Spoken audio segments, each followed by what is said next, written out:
رب العالمين والصلاة والسلام على سيد المرسلين اما بعد فاعوذ باللہ من الشیطان الرجیم بسم اللہ الرحمن الرحیم۔ اللہ تعالیٰ نے اپنی مخلوق کی نشو و نما کے لیے زمین اور آسمان سے اس کی ضروریات زندگی یعنی خوراک، پوشاک، رہائش اور سماجی و تمدنی کفالت کا ایسا معقول و وافر انتظام کیا ہے کہ اپنی مخلوق کو کسی بات میں کسی کا محتاج نہ رکھا۔ لیکن ابتدائی خلق سے نسل انسانی کے دشمن شیطانی عناصر نے خدا کے پیدا کیے ہوئے وسائل رزق پر غاصبانہ تسلط کر رکھا ہے۔ ایک محدود و حقیر طبقہ روزی کے سرچشموں پر قابض ہے۔ وہ نہیں چاہتا کہ عام لوگوں کو بھی زندگی کی آسائشیں میسر ہوں، اللہ کے رزق سے وہ بھی متمتع ہوں، وہ عزت و وقار سے زندہ رہیں۔ یہی وہ مشکل گھاٹی ہے جس کا قرآن کریم نے ان الفاظ میں ذکر کیا، فَلَقْتَحَمَ الْعَقَبَةَ، پھر بغیر سوچے سمجھے کیوں نہ گھاٹی میں کود پڑا۔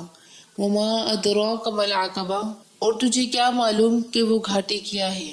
فَكُّ رَقَبَةٍ، کسی بندے کی گردن چھڑانا، او اطعام فی یوم ذی مسغبہ، یا بھوک کے دن کھانا کھلانا، یتیما ذا مقربہ، رشتہ دار یتیم کو، او مسکین ذا متربہ، یا خاک نشین مسکین کو۔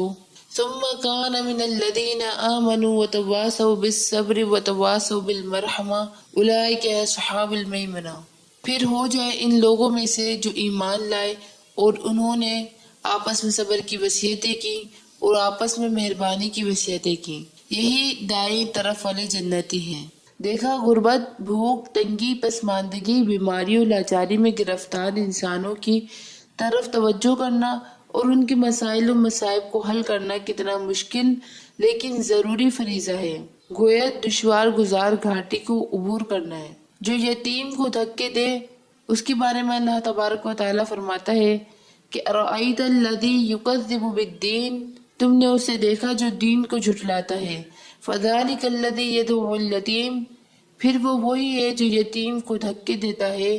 ولا یحض علی طعام المسکین، اور مسکین کو کھانا دینے کی ترغیب نہیں دیتا۔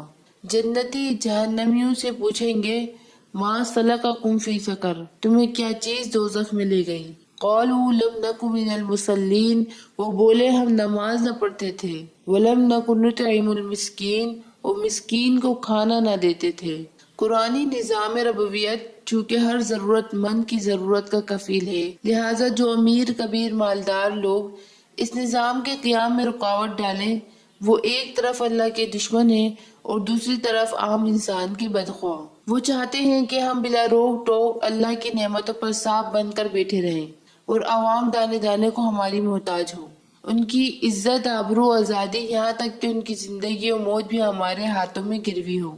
اس ظالمانہ سوچ اور ذہنیت رکھنے والوں کے بارے میں ارشاد خداوندی ہے وَذَرْنِي وَالْمُكَذِّبِينَ أُولِي النَّعْمَةِ وَمَهِّلْهُمْ قَلِيلًا، ان جھٹلانے والے مالداروں کو مجھ پر چھوڑ دو اور ان کو تھوڑی مہلت دو۔ مال کی پجاری کے بارے میں ارشاد باری تعالیٰ ہے کہ یا ایھا الذین آمنوا ان کثیرا من الاحبار والرہبان لیأکلون اموال الناس بالباطل ویصدون عن سبیل اللہ والذین یکنزون الذھب والفضة ولا ينفقونها فی سبیل اللہ فبشرہم بعذاب علیم۔ اے ایمان والو، بے شک بہت پادری اور جوگی لوگوں کا مال ناحق کھاتے ہیں اور اللہ کی راہ سے روکتے ہیں، اور وہ کہ جوڑ کر رکھتے ہیں سونا اور چاندی اور اسے اللہ کی راہ میں خرچ نہیں کرتے، انہیں خوشخبری سنا دو دردناک عذاب کی۔ یوم یحمى علیہا فی نار جہنم فتقوی بہا حباہہم وجنوبہم وظہورہم، جس دن وہ مال تپایا جائے گا جہنم کی آگ میں، پھر اس سے داغیں گے ان کی پیشانیاں اور ان کی کروٹیں اور پیٹھیں۔ وَهَذَا مَا كَنَزْتُمْ لِأَنفُسِكُمْ فَذُوقُوا مَا كُنْتُمْ تَكْنِزُونَ، یہ ہے وہ جسے تم نے اپنے لیے جوڑ رکھا تھا، اب چکھو مزہ اس جوڑنے کا۔ جو ضرورت سے زائد ہو ضرورت مندوں کو دو، کیونکہ ارشاد خداوندی ہے وَيَسْأَلُونَكَ مَاذَا يُنْفِقُونَ قُلِ الْعَفْوَ، اور یا رسول اللہ صلی اللہ علیہ وآلہ وسلم تم سے پوچھتے ہیں کیا خرچ کریں، تم فرماؤ جو ضرورت سے زائد بچ جائے۔ ضرورت سے زائد حاجت مندوں کو دو تاکہ وہ بھی اپنی ضروریات پوری کر سکیں۔ غریبی بھی وجہ کفر ہو سکتی ہے۔ رسول اللہ صلی اللہ علیہ وآلہ وسلم فرماتے ہیں کاد الفقر ان یکون کفرا، قریب ہے غریبی کفر ہو جائے۔ زکوٰۃ کے علاوہ بھی مال میں حق ہے۔ رسول اللہ صلی اللہ علیہ وآلہ وسلم نے ارشاد فرمایا، بے شک مال میں زکوٰۃ کے علاوہ بھی حق ہے، امیروں کے مال میں غریبوں کا حق ہے۔